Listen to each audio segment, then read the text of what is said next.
இரண்டு கிளிகள் காதலித்தது. Love birds என்ற இந்த சமூகம் பெயர் வைத்தது. ஒன்றை இரண்டோடு கயிறே போட்டு கட்டி வைத்தது. திருமணம் என்ற சமூகம் திறந்து வந்தது.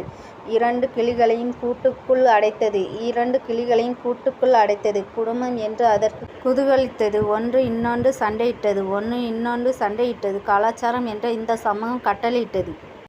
கூட்டுக்குள் இருந்ததால் மட்டும் குட்டி போட்டது. வாரிசு என இந்த சமூகம் வாழ்த்தி அனுப்பியது. இந்த வாழ்க்கை வேண்டாம் என்று கிளி பறக்க நினைத்தது.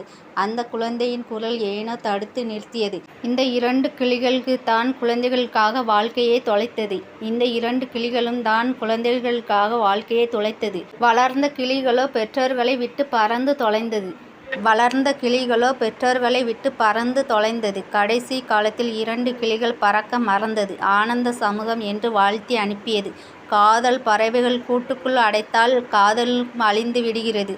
பறவைகளும் பறக்க மறந்து விடுகிறது. இது பறவைகளின் வாழ்க்கையே இல்லை, பலரது வாழ்க்கை.